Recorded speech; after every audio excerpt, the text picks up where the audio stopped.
At this point, you should have the front cover completed and it should be thoroughly dry. The next step is to get the signatures ready for sewing.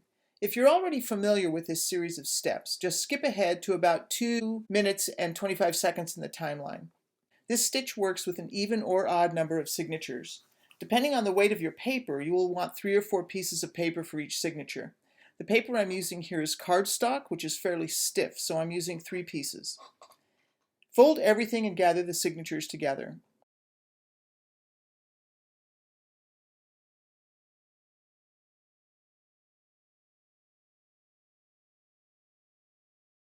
Next, you'll want to mark and pre-punch the sewing holes. I always create a marking template on a scrap piece of paper for this step. For this stitch, you'll want an even number of holes. Figure out how many linking stitches you'll want and then add 1 more hole at each end for the kettle stitches. The linking stitches by themselves tend to make for a very loose binding, so the kettle stitches will help keep the book block together. Jog the signatures together and place the template on top. Place a heavy weight on top of the stack to keep everything from moving around.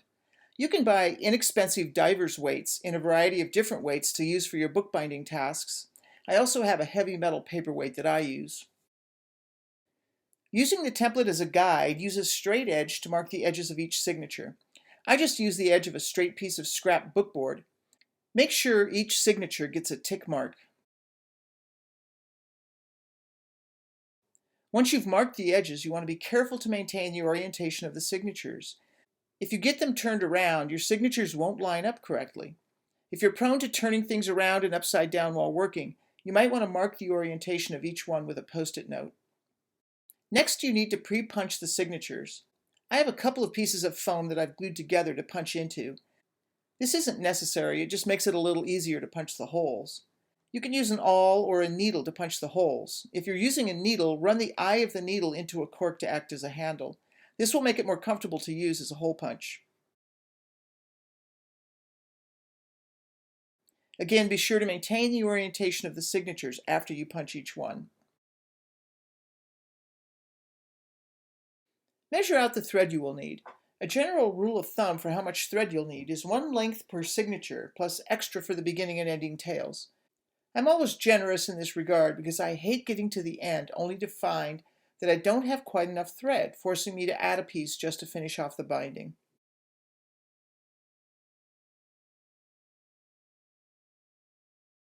Before you start sewing, you might want to mark the signatures so they stay in the correct orientation. As you're sewing, you'll be turning and manipulating the cover and signature that you're sewing at the moment, so it's very easy to get confused about the placement of the next signature. Orient the top cover and the first signature.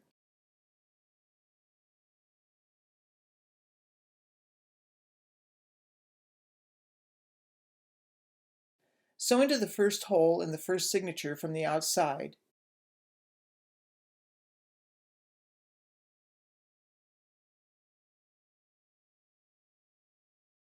As you pull the thread through, leave a tail of at least 3 inches behind.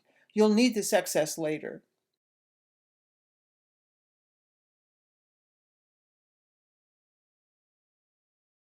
Sew back out through the second hole. The next stitch will wrap around the tape and then come back in through the third hole in the signature.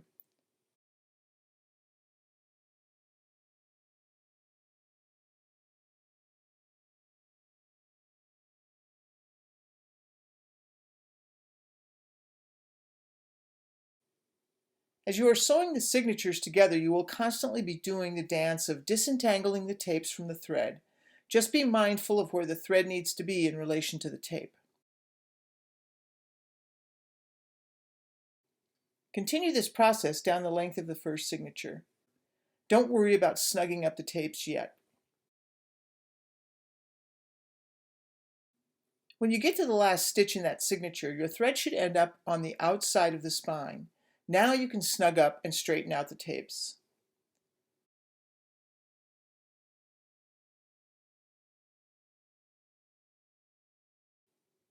Place the next signature, making sure the orientation is correct.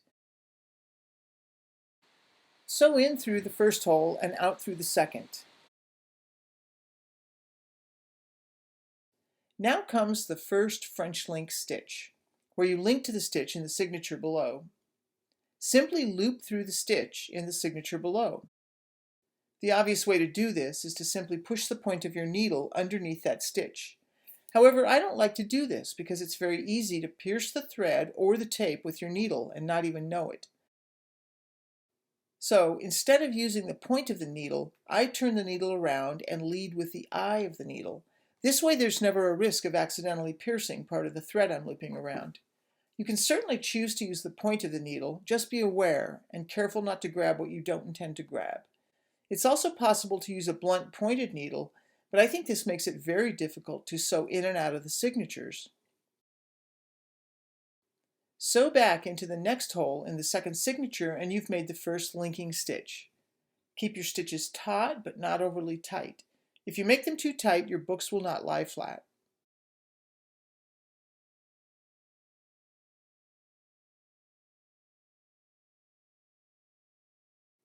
Repeat this process until you get to the end of the signatures. Your last stitch should end up on the outside of the second signature. Now you'll want to tie off that loose end. There are two ways to do this. One is to simply tie a double knot. This is the simplest way, but if you are creating a book with an exposed spine, the knot will show. You can see a method for hiding the knot in the brief video here. If you chose to simply tie a double knot, then you'll want to queue up signature 3 and sew in through the first hole.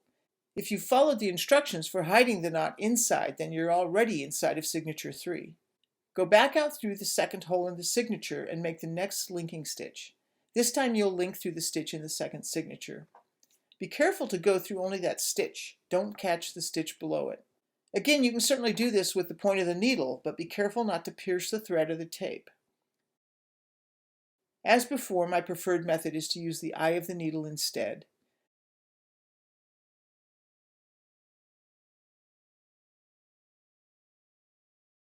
Link through this thread, make sure you're wrapping around the tape, and then go back in through the third hole in the signature. Once you get to the end, you will need to anchor that end of the book with a kettle stitch. This keeps the book from being too loose. Create the kettle stitch by passing the needle under the stitch in the first holes that join signatures 1 and 2, and then back through the loop that is formed. Tighten this knot, add the next signature, and repeat this entire process with the remaining signatures, looping under the previous stitch to create the linking stitch, and ending every signature with the anchoring kettle stitch. Once you've sewn all of the signatures in this same fashion, you will finish off this phase of the text block with a double kettle stitch. First, complete a kettle stitch between the previous two signatures, as you've been doing all along.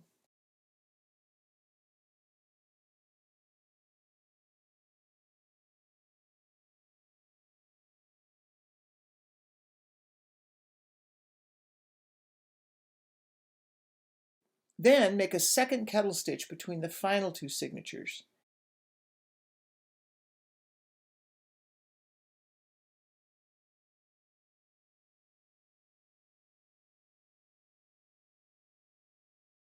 You can hide the thread by sewing back through the first hole and then tying it off inside. The final part of this binding is to attach the second cover. If you haven't already prepped it, do that now by gluing on the paper and mitering the corners. You'll also need to cut the same slits on the spine side of each grave, just as you did the front cover. Place the cover on top of the book block and bring the tape up and over. You'll force the tape through the corresponding slit in the cover, using an appropriate tool, just as you did with the first cover. Again, a pair of tweezers can be very useful for this task. You only need to get enough tape through the slit so that you can grab it with the tweezers or your fingers. Pull the tapes from the inside and tighten them up and straighten them out.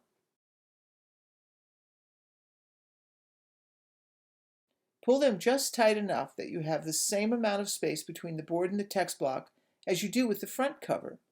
Don't over-tighten these tapes or your book won't stay closed. Find a book that is about the same height as your text block to work on. This gives you something to push against without changing the position of your tapes. Lay the tapes out flat and mark the outer edges of the graves on the tapes. Trim the tapes with a pair of scissors.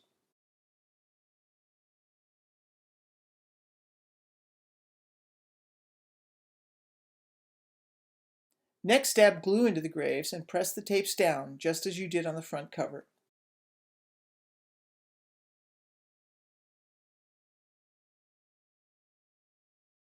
Glue the tabs into place, being careful to match up the markings that you made earlier before you cut them out.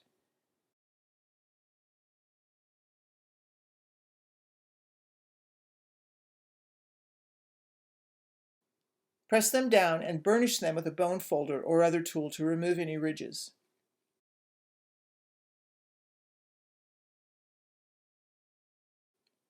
Next, you'll glue all of the flaps down, following the same procedure you used on the front cover.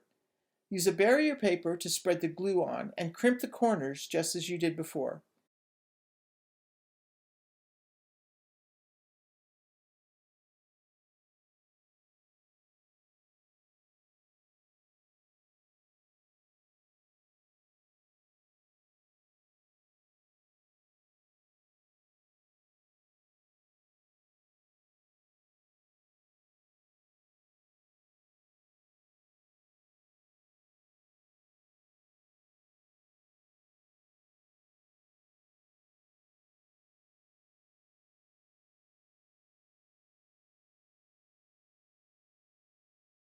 Once you have all of the flaps glued down, glue the end paper into place.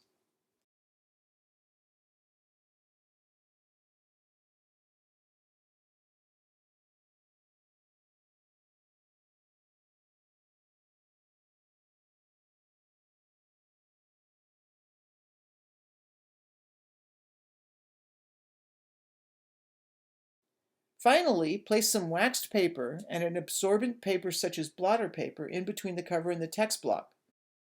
The waxed paper will block any moisture that the blotter paper doesn't absorb and keep it from warping the pages of the text block. Place under a heavy weight and allow it to dry thoroughly. There you go. Your book is done.